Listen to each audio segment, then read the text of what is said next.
Bueno, muchísimas gracias, Steve, muchísimas gracias al departamento por la, al seminario y al departamento por la invitación. Esta es sin duda mi casa académica en Barcelona. Es a donde vengo de un modo recurrente, sobre todo porque es donde más me invitan, o sea, no es una cosa de más, me llaman. Yo vengo feliz. Quería hablar hoy de lo que pone en el título. Por un lado, de populismo durante la dictadura de Primo de Rivera, y por otro lado, del sistema de propaganda que vino a acompañar a los discursos y a los imaginarios populistas durante la dictadura. La tesis que voy a defender aquí es que Primo de Rivera fue, en cierto modo, el inventor de un populismo de corte conservador en España, por lo menos el primero en ponerlo en práctica, algo que no tenía parangón en la historia de España, pero que sí encaja a la vez, o está en perfecta consonancia, si preferís, con lo que está ocurriendo en la Europa de los años 20, en la Europa contrarrevolucionaria de los años 20. La charla tiene esta estructura.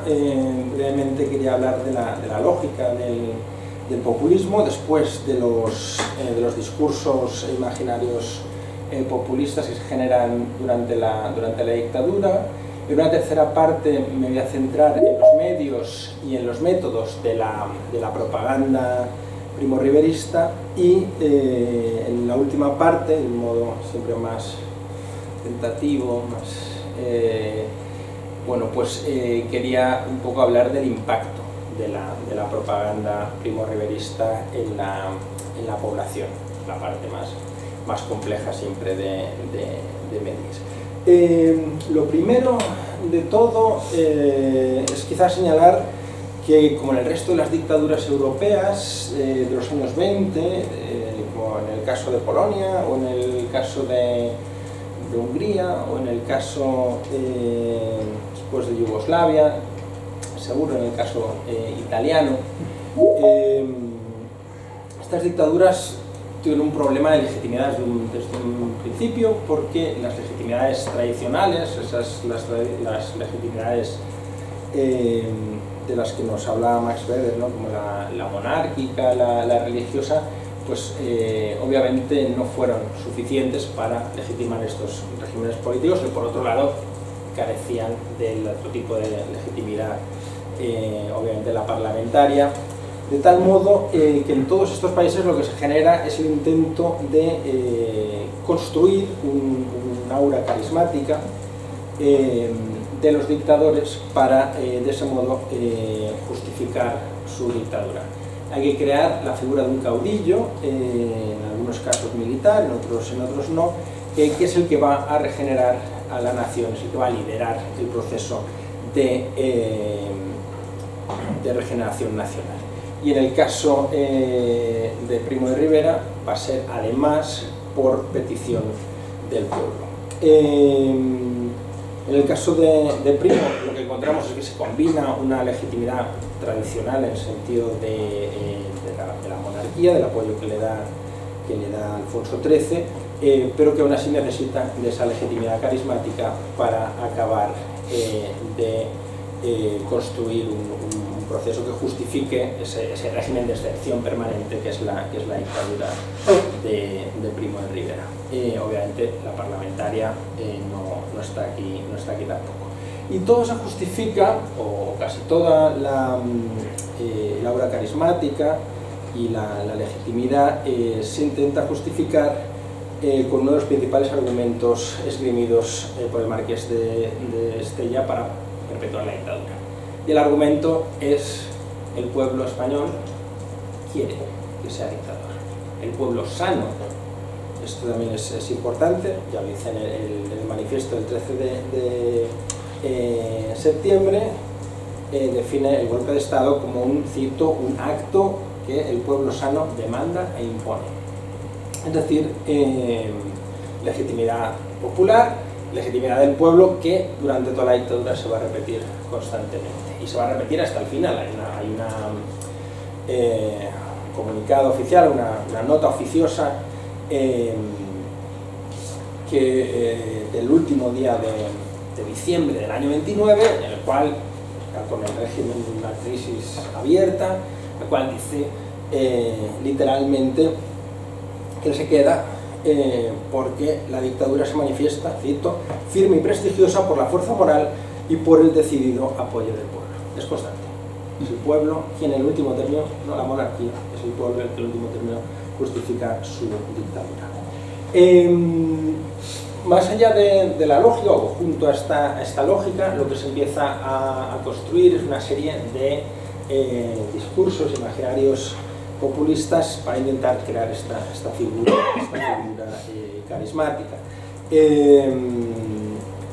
Esto, digamos, es la parte probablemente más conocida de la dictadura, y simplemente lo voy a apuntar muy por encima. Aquí la idea fundamentalmente es que Primo es el líder que va a guiar al pueblo en un proceso de regeneración nacional. Lo que va a hacer es operar el cuerpo enfermo de la nación, acabar con los gusanos que corroen el cuerpo nacional, todo un vocabulario pseudocientífico, también muy popular en la época, y bastante, el regeneracionista bastante extendido ya en las clases medias en particular, pero que está dirigido, y esto ya nos suena mucho más a política actual, está dirigido contra las élites liberales, contra los corruptos políticos que son los que en realidad son esos gusanos que no dejan desarrollarse al cuerpo de la nación, este cuerpo orgánico. Y junto o frente a estas élites corruptas, ya digo, normalmente liberales, lo que hay es una dictadura que se presenta como apolítica, ¿no? Está fuera del sistema de partidos, y nosotros no jugamos a esto, somos algo distinto, por supuesto luego ya el partido oficial se presenta como un partido, como un antipartido, como un partido político, el Somaten Nacional también, como una liga de ciudadanos, como un movimiento. También es constante llamar a la Unión Patriótica o al Somaten movimiento, en el caso del Somaten, que agrupaba a los españoles de bien, también otro término que a día de hoy es bastante, se ha vuelto bastante noticioso, o por lo menos sale en las noticias. Es verdad que como todo el populismo ultraderechista, en el caso de Primo lo que encontramos es que en el centro de este discurso está el discurso nacionalista, ¿no? Hay un discurso nacionalista, yo no sé si llamarlo nacional populista, pero desde luego un discurso nacionalista que entiende que son las élites, que son los caciques los que ahogan a la nación, los que ahogan al pueblo. La verdad es que hay muchas veces que los términos nación y pueblo pues casi son intercambiables, no están ni mucho menos bien definidos, ni falta que hace, probablemente sea una de las grandezas, ¿no? del discurso, que no hace falta definir muy bien, pero en cualquier caso sí que es un discurso que me gustaría señalar, que presenta un ataque a las élites políticas, pero que no tiene ninguna intención de cambiar el sistema socioeconómico. Es decir, sí es liquidacionista, si me permitís el término, con los políticos de la Restauración y con el sistema de la Restauración, pero no tiene ningún interés en cambiar el marco socioeconómico en el que se figura, o sea, se funciona. Si queréis algo de gatopardismo aquí, por el cual la liquidación del sistema político supone el mantenimiento, ¿no? del sistema socioeconómico. Si para eso hay que apelar a los obreros españoles y al pueblo que se movilice frente a los políticos, se hace sin mayor problema,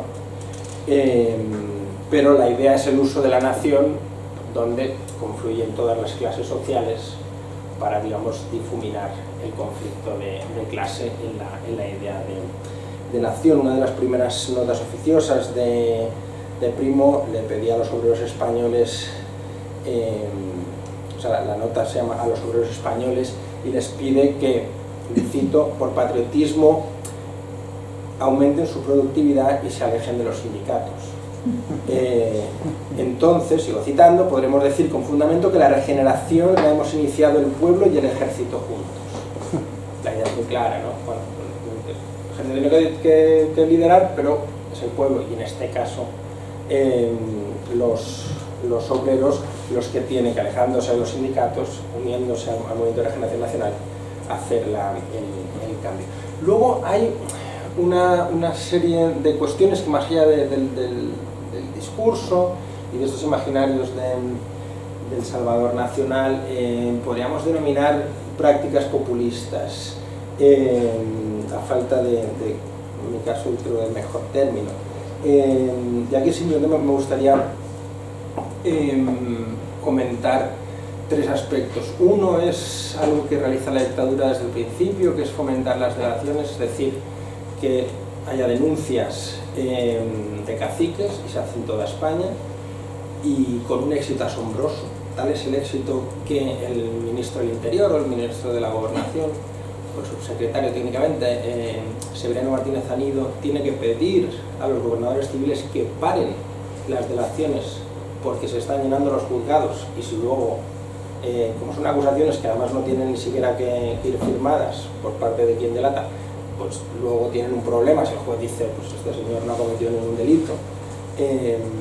No es que le hagan caso porque siguen las delaciones, de hecho a los 2 meses tiene que volver a pedir que se paren. Pero lo que me interesa aquí, por ejemplo, al principio, es, o en este caso, es que sí es un régimen que en un principio dice, bueno, hay que denunciar, el pueblo puede denunciar, ¿no?, a los caciques. Luego están las peticiones, esto es un clásico de muchas dictaduras, ¿no?, las peticiones por carta al dictador, ¿no? Y pues, escriba usted a Primo de Rivera y pídale cosas, porque se cortan los intermediarios y es la figura del líder nacional el que puede directamente hacer el favor o cambiar las cosas o ser justo. Y luego hay un tercer apartado, que son los viajes oficiales, que aparte de darse baños de masas, que Primo disfrutaba bastante cuando escribe o habla sobre los viajes, le gusta mucho. Es alguien que a la altura de 1927 ha visitado todas las provincias españolas, salvo Teruel,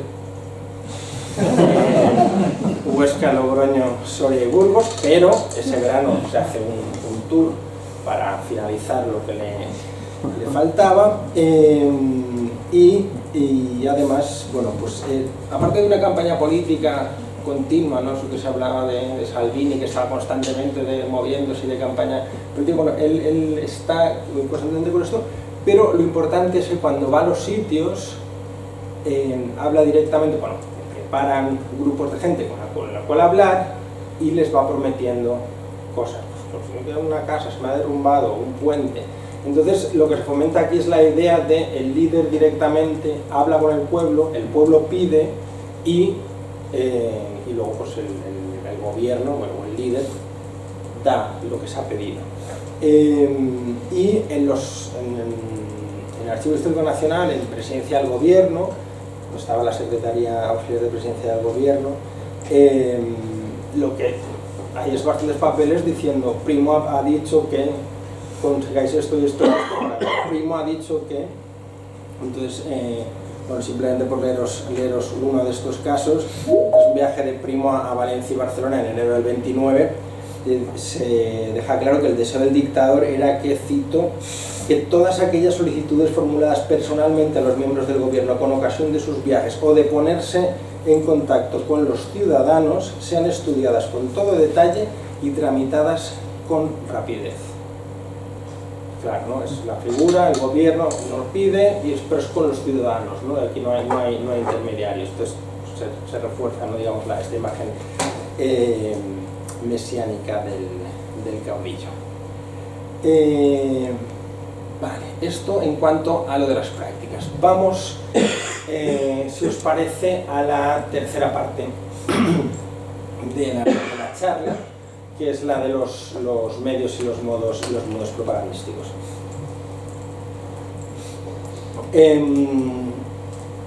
Lo que construye la dictadura de Primo de Rivera no tiene parangón en la historia de España hasta el año 30, claro. Es decir, no había nada construido a esa escala, y viene por un interés de fomentar esta idea del régimen y del dictador, de crear una obra carismática, pero también de manufacturar una opinión pública, una idea de que a la opinión pública se la puede ir moldeando. Para hacer esto, lo primero es una censura, que es, digamos, el punto inicial, y lo segundo, pues una serie de instituciones que van a llevar a cabo la propaganda. En líneas generales es una comunicación bastante novedosa, en tanto en cuanto se van a utilizar las famosas notas oficiosas, que eran comunicados, digamos, de prensa de inserción obligatoria en todos los periódicos, y además pues tiene un montón de sueltos, artículos de prensa firmados por el propio Primo, libros recopilatorios de sus discursos, y algo que empezaba a darse también en los últimos años de la Restauración, que son las falsas entrevistas, ¿no? Que es bueno, pues algo que escribía, el Primo escribía, digamos, las preguntas y las respuestas, y entonces llegaba y decía, aquí tenéis, señores periodistas, y como si me hubierais preguntado, pues como él, que además decía que tenía alma de periodista, pues sabía un poco ya lo que le iban a preguntar, se lo daba. Le da mucha importancia porque en la noche del 12 al 13 de septiembre del año 23, es decir, cuando está aquí en Barcelona, o aquí abajo en Barcelona, dando un golpe de Estado, ya da la primera falsa entrevista. Entonces llama a las 4 de la mañana a 5 directores o a 5 periodistas de 5 medios distintos de Barcelona, y los da golpe de Estado, esto es lo que me habéis preguntado, esto es lo que vais a publicar. Además les dice, se promete que no va a tocar una coma y que tal cual tiene que publicarlo, ¿no? Entonces en ese sentido es bastante novedoso, pero luego también hay una serie de, digamos, de agencias, de instituciones que le van a dar, digamos, la estructura adecuada. En diciembre de 1923 ya se crea el Negociado de Información y Prensa, que es un organismo dedicado íntegramente a la censura previa de prensa y a la propaganda primo-riverista. Está dirigido por un teniente coronel del Estado Mayor, en este caso Pedro Rico Parada, y creo que es significativo la importancia que da Primo a esto, que hace que se lleven a esta oficina al despacho de al lado donde trabajaba él. Se lo lleva directamente a la presidencia del gobierno, al Palacio de Buenavista, que es la próxima vez que vayáis a Madrid. ¿Sabéis vuestro Palacio de Buenavista? La próxima vez que vayáis a Madrid, si miráis lo que ahora es el ayuntamiento, la casa de correos, bueno, el palacio que justo os cae detrás, o sea, os hace un giro de 180 grados, eso es el Palacio de Buenavista, que era el Estado Mayor del Ejército, el Ministerio del Ejército, durante la dictadura, y es donde Primo, cuando viene de Barcelona el 15 de septiembre del 23, se aloja y se va a pasar toda la dictadura allí alojado. Bueno, pues también mete al Negociado de Información y Prensa, y cuando se crea el Ministerio Civil, pues se crea en diciembre del 25 el Gabinete de Información y Censura, que es lo que suple al negociado, que es una estructura también llevada por un teniente coronel, por Caledonio de la Iglesia.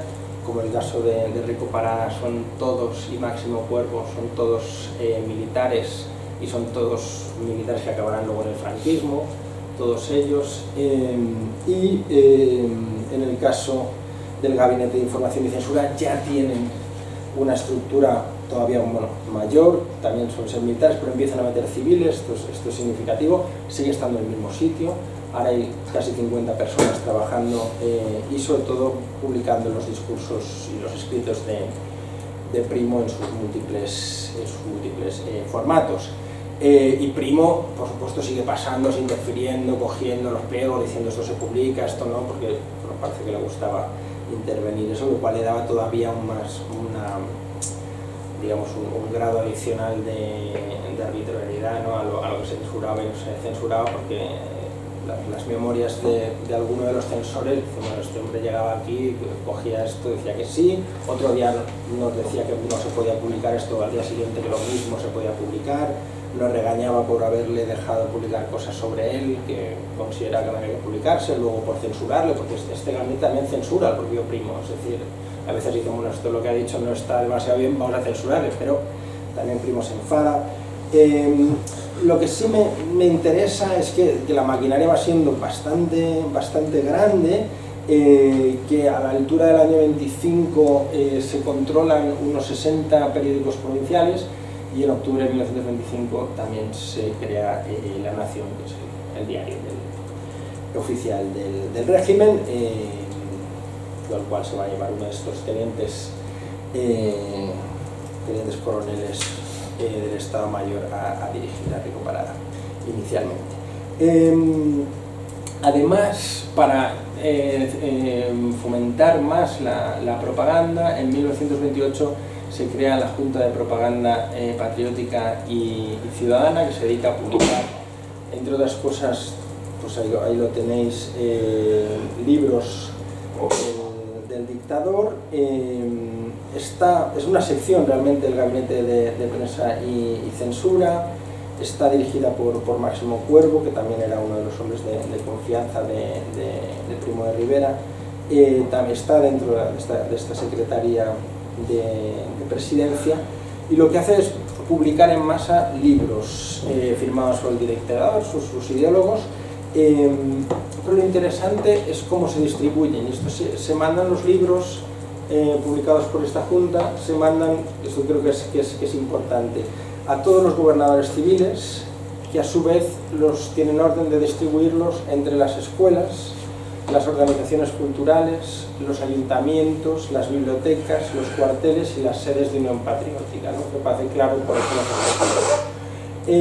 Además, la Junta de Propaganda Patriótica y Ciudadana se encarga de organizar manifestaciones patrióticas, es decir, de movilizar a los ciclistas, y se hace de un modo bastante constante, pero sobre todo en abril de 1929, unas múltiples campañas contra los llamados malos españoles, ¿no? Y la prensa del extranjero que critica el régimen. Esto, a los que estudiáis franquismo, pues os va a sonar mucho, ¿no? Pues la prensa del extranjero critica el régimen, nosotros movilizamos a los fieles contra estos extranjeros envidiosos por un lado, y por otro lado los malos españoles que desde fuera están criticando al régimen.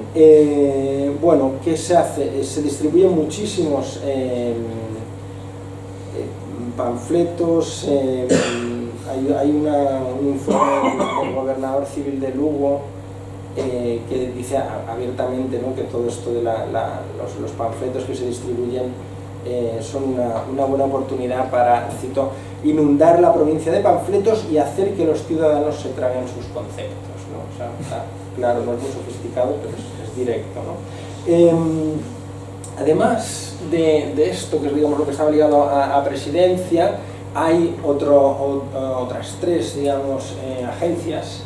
La primera sería la Oficina de Información, creada en 1925 en el Ministerio de Estado, es decir, lo que es Exteriores, y aquí esto está muy vinculado al intentar crear una agencia que haga publicidad en el exterior. Es decir, como decían entonces, dar a conocer en el extranjero el movimiento social español en un triple aspecto: científico, artístico y económico, tampoco conocido, por no decir falseado hasta el presente, sino también de recibir listas de autores españoles que publicasen en el extranjero y estadísticas sobre España, profesores españoles que dan conferencias en el extranjero. Aquí entramos en un juego bastante complejo, por otro lado, entre qué piensa el extranjero de mí, qué quiero que piense, cómo, digamos, quiero que me reconozcan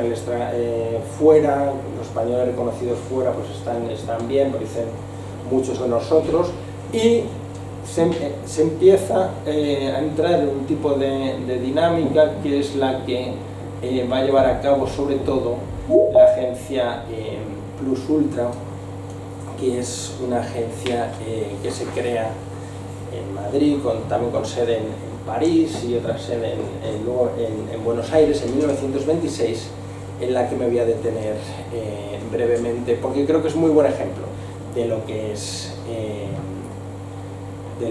es la propaganda primo-riverista. De entrada es lo que llamaríamos soft power, ¿no? La idea de vender la imagen del país, pero detrás de esto hay mucho más que vender la imagen del país. Lo tienen bastante claro, ¿no? Hay que combatir a estos enemigos y a estos españoles que en el extranjero están difamando al régimen, en particular a los intelectuales. También hay algo aquí que suena muy actual de la lucha contra el intelectual, o por lo menos el experto, el científico, ¿no? Esto es de los datos, y en fin. En este caso, claramente está refiriendo a Unamuno, Blasco Ibáñez, o sea, aquellos que llevan la parte de la oposición a la dictadura desde, bueno, primero desde París, después desde Hendaya, y que estaban publicando cosas como esta al otro lado de la frontera, ¿no? Esta idea de el rey con Primo, y bueno, podéis ver un poco a lo que se enfrentan, pero sí claramente, ¿no? Que lo que dice el propio gobierno es: el gobierno es difamado por sectores considerables de la opinión extranjera y por españoles que, por pertenecer en su mayoría a la clase llamada intelectual, tienen más abierta la prensa de otros países para su labor perturbadora. Y buena prueba de ello son los artículos copiosos que publican los diarios hispanoamericanos, Unamuno, Ortega y Gasset y otros escritores, ¿no? Aquí se nombran directamente, no hay problema, este es el enemigo, ¿no? Y así se cuenta. Pero además de tener bastante claro quién es el enemigo, lo que la agencia Plus Ultra va a fomentar, y en este caso en su reunión fundacional con Primo, dirigiendo la reunión en 1926, es una propaganda de corte moderno. Y ahí os dejo un párrafo de la parte fundacional de la agencia.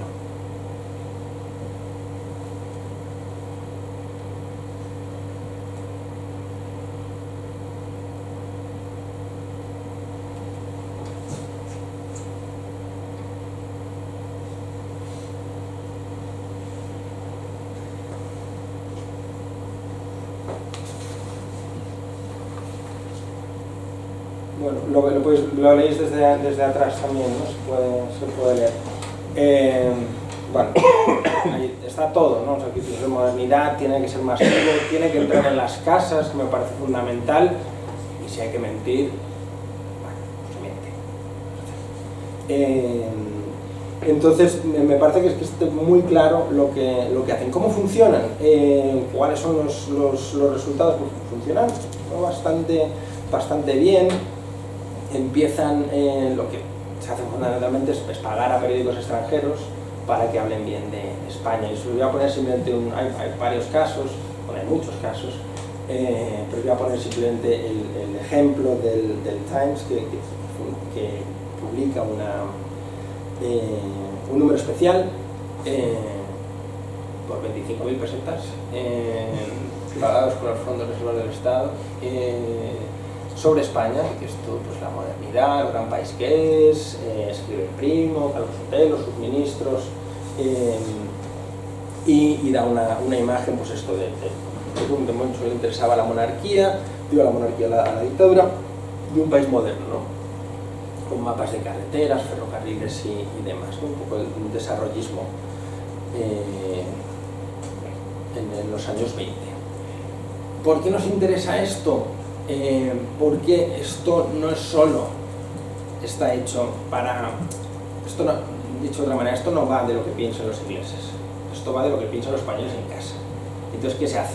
Pues a los 3 días se saca en La Nación un texto que diga: uno de los periódicos más importantes del mundo dedica una historia a España, que gente que bien lo ha hecho, nos reconocen, que lo estás pagando, pero luego puedes usarlo de vuelta en casa para seguir la promoción del país, en este caso también obviamente del régimen. Hay muchos casos, tienen una historia maravillosa con Le Temps, que es un periódico que hace probablemente los periódicos más importantes de los años 20 en Francia, cuales les están pagando mucho tiempo, pero llega un momento donde se enfadan con ellos, dejan de pagarlos, entonces Le Temps empiezan a escribir en contra del régimen, pues ya Primo de Rivera escribe también en La Nación en contra de Le Temps, bueno, se monta, pero simplemente porque han dejado de pagar. Entonces, claro, si acostumbras de la prensa a recibir un dinero y luego ya no lo das, pero vamos, la dinámica, os quería enseñar esto un poco porque esta es la dinámica dentro de lo que hacen estas agencias. Luego está el Patronato Nacional del Turismo, fundado en 1928,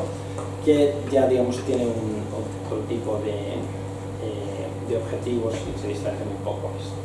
¿Qué más cosas tendríamos? Pues tendríamos quizá lo más importante, que son los gobernadores civiles, los delegados gubernativos, los miembros de la Unión Patriótica, los miembros del Somaten. También como propagandistas del régimen, movilizando en cientos en miles literalmente de actos por toda España. Y esto es, digamos, lo que también me interesa mucho, porque son no tanto esto que es la Unión Patriótica desfilando en Madrid el 13 de septiembre del 28, en el 5º aniversario, sino también porque los estudios que tenemos de historia local llega a todos los pueblos. O sea, esta gente moviliza en los pueblos pueblos de 200 habitantes, hay un Somaten, hay ceremonias, aquí tenemos en el centro, habéis visto esto, ¿no? Pero aquí bendición de la bandera del Somaten en Vizcaya, y es constante, y esto sí que llega a sitios digamos muy pequeños, también la labor de los delegados gubernativos en un principio. Además, destaca la dictadura por generar una gran cantidad de propaganda que podemos llamar casi cotidiana, ¿no? Sobre el dictador. Tenéis una postal de Primo como líder militar, pero también que unifica, hay gente de todas las edades, ¿no? El padre que viene de África con el niño, con la familia, el cristiano, las banderas del ejército detrás, pues es la figura. Y como esta, la imagen del que llamaban caudillo nacional se va a dar no solo en periódicos, pero también en folletines, en panfletos, en postales, durante toda la dictadura. Entonces se empieza a generar esta imagen del caudillo nacional que, claro, anteriormente no se había dado. Esto es un cuadro, pero también se va a hacer en postales. Esto es a lo que anunciaba el periódico La Nación, como sobre un cuadro muy famoso de Primo, porque vendían en láminas, ¿no? Es una especie como de suplemento dominical de un retrato así grande del dictador, ¿no? Entonces sí hay también además una serie de propagandas, digamos, cotidianas, que se van a ir mezclando con una serie de grandes eventos movilizadores, ¿no? que es también esta idea de la movilización constante, ¿no? Pues desde la campaña contra los malos españoles a principios del 25, contra Blas Ibáñez en particular, con un libro que había sacado Alfonso XIII desenmascarado, a los aniversarios del 13 de septiembre, la celebración del CEMAS el 12 de octubre, las Expo del 29, os voy a poner simplemente imágenes, ¿no? Esta es la campaña de los malos españoles, que vienen alcaldes de toda España a rendir homenaje al rey y a Primo. Estos son tropas desfilando en Madrid. En primera fila no lo veis, pero hay niñas, se ve muy mal, pero hay niñas de los colegios.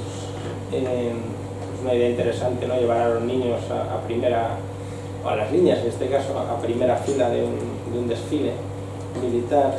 Esto es un banquete de la Unión Patriótica en el 26, las celebraciones del 13 de septiembre en Madrid, Campo del Moro, Palacio Real, también con los niños, ¿no? Los Boy Scouts, aquí abajo, la Unión Patriótica de Triana, vestidos con sus trajes. También pues se empieza a atraer a gente de provincias a invitarles al tren y al bocadillo, otra cosa que también el franquismo desarrollará luego más. Son las movilizaciones en Neptuno, en Madrid. Y además esto pues se va a combinar con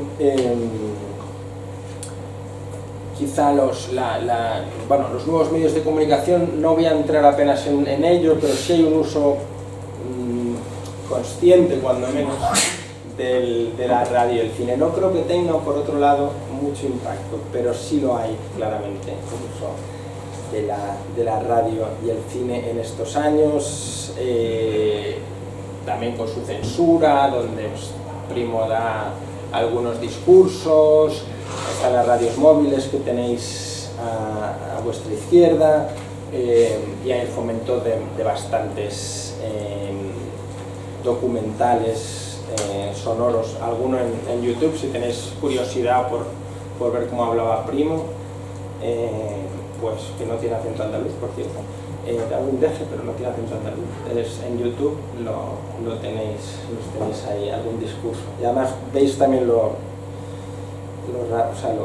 aleatorio que era hablando. Sí, porque también parece un poco como si iba hablando sobre la marcha, entonces pues iba inventando cosas, y tampoco, que es parte también de los discursos a día de hoy, ¿no? Bueno, vamos a la última parte, que es la parte más compleja, que decir, bueno, esto está muy bien, somos capaces de detectar un discurso, unos imaginarios, somos capaces de detectar unas estructuras y unas agencias y unas instituciones propagandísticas. ¿Y qué? O sea, ¿esto vende, no vende? ¿No? Que es un poco la pregunta más difícil de contestar. Bueno,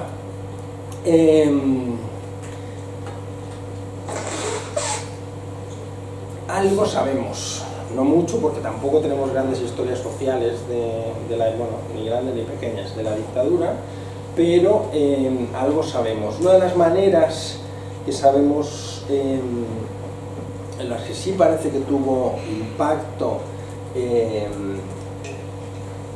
los discursos y la figura, sobre todo regeneracionista y de caudillo nacional y de salvador de la patria de Primo, es porque los que han estudiado las cartas de esas peticiones de las que os hablaba antes reproducen el vocabulario oficial. ¿Qué quiere decir esto? Que está claro, de todo lo que os voy a hablar, y vosotros hacéis aparte el análisis de ya, pero esta fuente hay que cogerla con pinzas, porque es verdad, todas las fuentes de las que os voy a hablar tienen sus problemas, pero en las cartas en las que se dirigen a Primo y se está hablando y se le están pidiendo cosas, lo que se está haciendo es reproducir el vocabulario de los malos españoles, del líder de la patria, del regenerador nacional, de quiénes son las verdaderas españolas. También ocurre mucho con las cartas de las mujeres, ¿no? Y constantemente se está presentando a Primo como ese padre de la patria, el líder benevolente, que puede además sobrepasar el poder de los caciques, y que además de un modo muy interesante, el rey no está aquí. O sea, estas no son cartas que se mandan al rey, ni se menciona al rey en las cartas, es directamente Primo, ese caudillo nacional.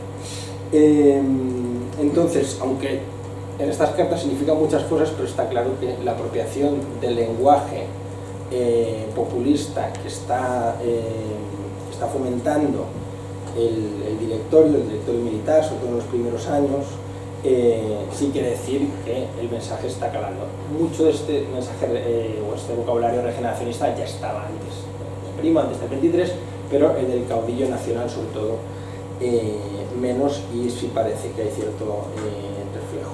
Otra manera de ver esto son los propios informes de gobernadores civiles, delegados gubernativos, de líderes de la Unión Patriótica y del Somater.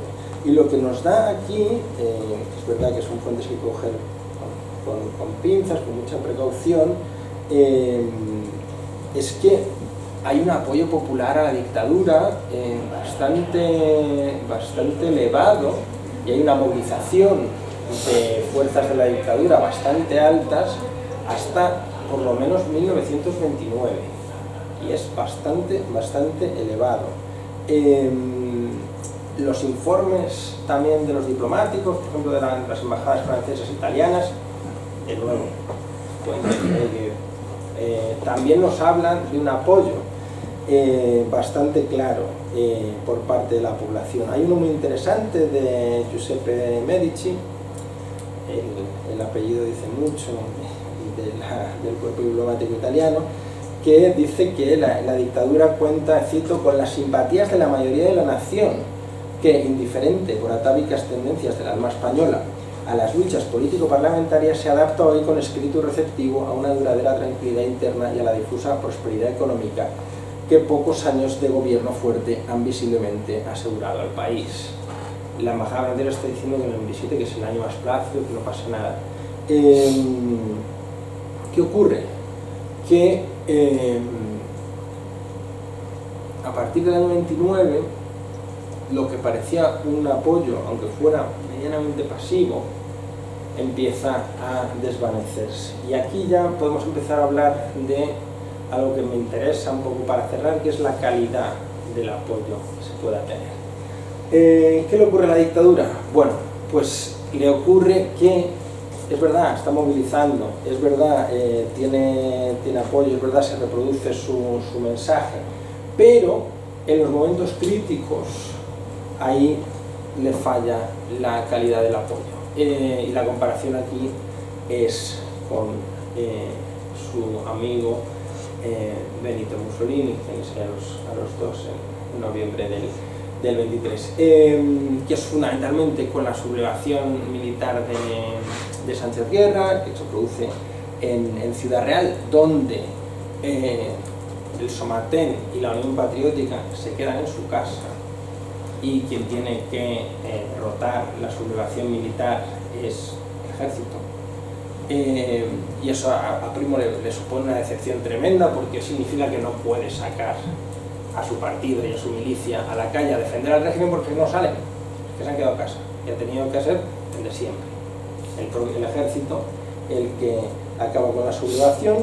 Y por otro lado, el caso también que va a coincidir a partir de entonces, de enero del 29, pero claramente en marzo y abril del 29, que es la revuelta estudiantil que vuelve a tomar y que manda a las juventudes de la Unión Patriótica. Hay altercados, pero al final la FUE, los estudiantes republicanos, acaban controlando no solo la universidad, sino también la calle, ¿no? En Madrid, en Barcelona, posiblemente en toda España. Primo acaba cerrando todas las universidades, o casi todas las universidades, pero sí se ve que el partido no puede en la calle contra los estudiantes de la FUE. Para un partido que es una dictadura, o sea, para un partido de una dictadura, el no controlar la calle, que es justo lo contrario de lo que pasa a Mussolini, que cuando ha tenido que movilizar, y sobre todo en las universidades, los fascistas sí han sido, en los años 20 hablo, sí han sido capaces de ganarse el espacio físico y de ganar la batalla de un modo violento. Aquí claramente no se da este caso. Entonces lo que nos empieza a apuntar esto es digamos, una falta de compromiso, ¿no? Que para movilizarse, digamos, para ir a un desfile, además, pues no hay problema. Cuando ya te tienes que jugar el tipo, ya sí hay un problema, o funciona menos. Hay otras cosas que nos hablan de un compromiso menor. Si vemos la tirada de los periódicos oficiales, La Nación tiene 50.000 ejemplares, la Unión Patriótica dice de tener 1.600.000 afiliados en 1927. Claro, eso quiere decir que, bueno, obviamente la cifra está inflada, pero es que ni siquiera no se está leyendo, ni los propios militantes están leyendo el periódico, ¿no? Y la Unión Patriótica, la publicación de la Unión Patriótica, que es un quincenal, tiene una tirada de 15.000 ejemplares. Esto quiere decir que la publicidad llega muy poco. Ya lo cuenta así, además, Andrés Gasoy Vidal, que es el jefe provincial de la Unión Patriótica en Barcelona, que desesperado en ese abril del 29, que además en Barcelona es un especialmente caliente, le informa a Primo de la inacción de sus militantes, y en lo que es una carta que es descarnada le dice al jefe nacional, que es como se llamaba a Primo, le dice que el 90% de los miembros del partido se sentían indiferentes o decepcionados con el régimen. Otro 5%, dice, iban a los centros del partido solo para leer el periódico y jugar a las cartas. Y el 5% restante deseaba actuar de buena fe, pero debido a la falta de asistencia de sus jefes, su entusiasmo no podía materializarse. Ya con estos mimbres, vale. Entonces, y esto se reproduce también, lo reproduce el cónsul italiano en Barcelona, que dice a principios de enero del 29, antes de lo de la Ciudad Real, dice, le dice un informe a Roma, dice que la Unión Patriótica es, cito, una acción ficticia, querida por la dictadura para formarse una clientela política más allá del círculo restringido de las esferas militares por el que el pronunciamiento debió su éxito, y que prácticamente no tenía ningún tipo de influencia en el país. Y aunque a uno no le gusta coincidir con el cónsul fascista en Barcelona, pero parece que parte de razón el hombre tenía en su análisis de lo que estaba ocurriendo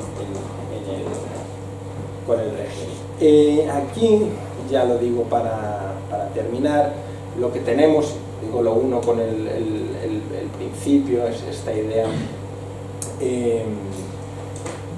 de la falta de compromiso de los militantes. Es que en cierto modo esto se puede explicar, o lo explica, por la propia naturaleza del régimen.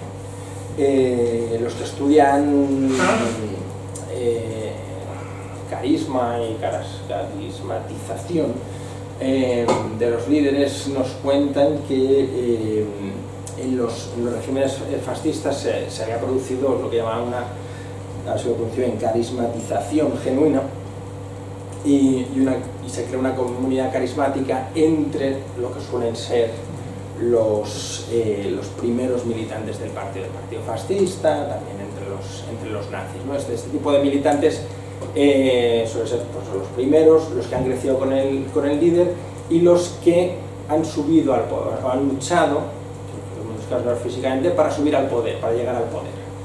Y tanto la de Horthy como la de Pilsudski como la de Primo, posteriormente, bueno, las portuguesas igual es algo distinto, pero no ha habido una lucha de un partido inicial que se haya movilizado para llegar al poder. Llega al poder por golpes de Estado, apoyados en todos los casos por el ejército, por lo tanto no se ha creado esta carismatización genuina inicial, de tal modo que en los momentos de crisis, pues Mussolini sí tuvo en ese 42-43, en el invierno del 42-43, sí tiene a los jerarcas fascistas, o algunos de ellos, que lo han traicionado, detrás, sabiendo que está perdido, pero luchando con él, y Hitler lo va a tener también en el 43-44, gente que en muchos casos venía desde el principio.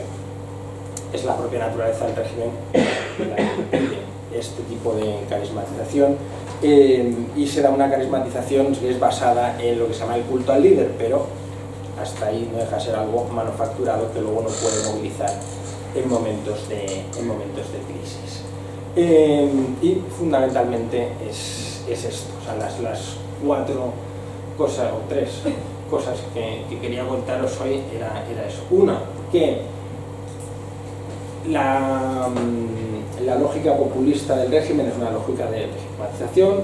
Dos, que se crea un entramado propagandístico que no tiene precedentes.